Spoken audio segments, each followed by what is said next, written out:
Hello বন্ধুরা, নতুন একটা ভিডিওতে তোমাদেরকে স্বাগতম। পরিণীতা ধারাবাহিকের আরও একটি নতুন পর্বে দেখা যায় যে রায়ান পারুলকে ভুল বোঝায়। পারুল এবার উঠে পড়ে লেগেছে কে এর পিছনে কলকাঠি নাড়াচ্ছে তাকে ধরতে।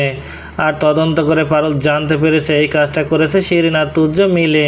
আর এই জন্য পারুল আর দেরি না করে চলে আসে তুর্যর কাছে। আর তুর্য পারুলকে সব সত্যটা বলে দেয় যে সে শিরিনের কথা মতো এই কাজটা করেছে।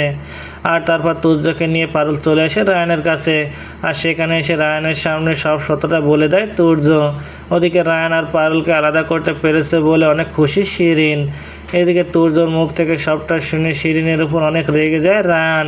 আর পারুলকে অনেক বকাঝকা করায় নিজেই আবার পারুলের কাছে ক্ষমা চেয়ে নেয় রায়ান। এদিকে তুর্য রায়ানের কাছে সব সত্য স্বীকার করে শিরিনকে ফোন করে সবটা জানিয়ে দেয়। আর শিরিন কোনো উপায় না পেয়ে নিজের ভুলের জন্য রায়ানের কাছে আসে ক্ষমা চাইতে। আর বাড়িতে শিরিনকে দেখে আরও বেশি রেগে যায় রায়ান। আর তারপর শিরিন রায়ানের সামনে এসে বলে, আমার ভুল হয়ে গেছে, তাই তুই আমাকে ক্ষমা করে দে।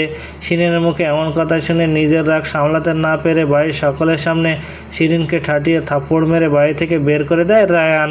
তো বন্ধুরা, কী ঘটতে চলেছে গল্পে এবার জানতে হলে আমাদের সাথেই থাকুন। ধন্যবাদ।